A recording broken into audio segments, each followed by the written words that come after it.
right, part two. Took about an hour, maybe a little more, to not use instructions.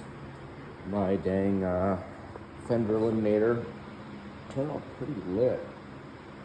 And then they also had that Kemimoto rack added.